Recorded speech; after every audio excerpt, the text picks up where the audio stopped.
Salut à tous, c'est Pascal pour Pronodream, le groupe Pronodream. Je viens de vous poster un petit combiné dans lequel il y a victoire d'au moins un set pour Marin Cilic qui joue contre Lopez. Bon, ça devrait le faire facilement, hein, je pense. Silic devrait quand même pouvoir mettre au moins un set, même la victoire à mon avis.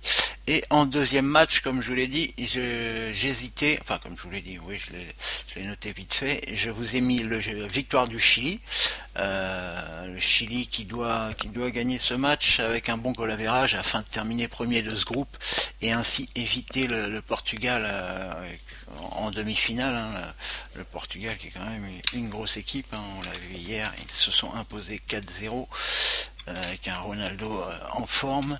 Ouais, le Chili doit terminer première avec un bon goal average pour terminer devant les Allemands et ainsi éviter donc le Portugal. Donc j'hésitais de jouer le Chili avec donc voilà l'affiche. J'hésitais avec Rosenborg. Donc championnat norvégien. Donc pour avoir plus d'infos, donc j'ai pris l'Xpy pour avoir les infos. Voilà, donc j'ai payé pour ce match. Et je me suis dit plutôt que ça serve uniquement à moi, autant faire une petite vidéo que vous en profitiez parce qu'il y a des choses intéressantes. Donc toutes les stats des équipes, tout ça là, vous les avez, on les trouve un peu partout. Ce qu'on ne trouve pas, c'est surtout ça, enfin ce que l'on ne trouve pas. Si on les trouve, la preuve, mais c'est plus difficile. Et il faut plutôt payer pour les avoir. Donc voilà toutes les infos. Voyez là ce qui est important, il y a pas mal d'absents du côté de, je sais pas comment on dit ça, Zongdal, le meilleur buteur, là, l'attaquant, parce que 3 étoiles, c'est la meilleure note que l'on peut avoir, sont des joueurs très importants. Donc il a pris un carton rouge, hein, il a joué 12 matchs, ça peut vous paraître pas beaucoup, mais championnat norvégien, ils n'ont pas joué une tonne de matchs, vous voyez, 13 matchs de joués en tout, pour l'instant, hein, ils ont un championnat décalé par rapport au nôtre. Donc 13 matchs de jeu, vous voyez, il a joué presque la totalité, donc voilà, un joueur très important qui ne sera pas là au niveau de l'attaque. On a aussi un défenseur, mais lui ça fait 7 matchs qui n'est pas là, un défenseur très important, plus 2 autres, enfin bon, la défense est vachement handicapée. Voilà, de l'autre côté, il y a des absences, mais qui ont beaucoup moins d'importance. Là, tous ces joueurs-là n'ont pas joué un seul match, hein, ils sont pas là depuis le début du championnat, donc on s'en fout. Celui-là, il a joué 11 matchs, celui-là, ça fait que 2 matchs qu'il est absent, mais c'est un joueur important. Bon, enfin voilà, quoi, vous avez les infos là. Euh, ouais, j'ai pas choisi Rosenborg parce que je trouve qu'ils sont pas dans une grande forme, ils ont des résultats assez mitigés.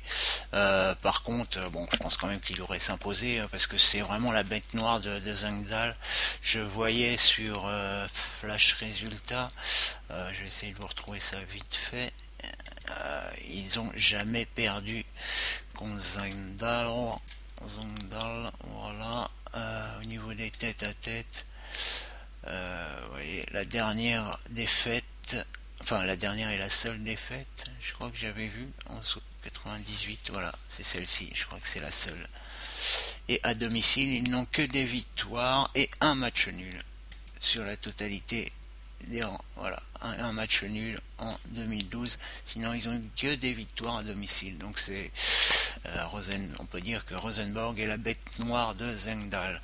Donc ça, plus les absences, plus quand même ils sont nettement mieux classés. Je vais vous montrer à la fin. Bon, je déroule, j'avais dit 10 secondes, mais voilà, je me mets à parler.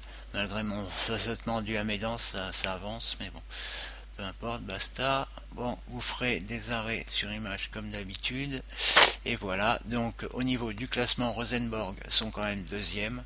Mais vous voyez, au cours des 5 derniers matchs, il n'y a qu'une seule victoire, 2 défaites et 2 matchs nuls. Bon, ils ont joué des équipes de haut de classement, mais bon, ça n'a rien d'extraordinaire. Bon, c'est un peu la forme du moment qui m'a un peu gêné. J'ai préféré le Chili, voilà, j'ai préféré le Chili qui ont vraiment un objectif de terminer premier de ce groupe. Donc voilà, on verra. En plus, la Côte du Chili était un peu plus intéressante, donc j'ai fait ce choix là, j'espère ne pas m'être trompé. Donc Zangdal sont 12e et au classement à domicile Rosenborg 4e et à l'extérieur Zangdal sont 13e sur 16 équipes. Voilà, je vous le fais défiler une dernière fois. Voilà, je j'espère que ça pourra en aider quelques-uns. Je vous souhaite à tous un bon dimanche, en espérant que la semaine se termine correctement. Allez, bon dimanche à tous et à plus. Ciao, ciao.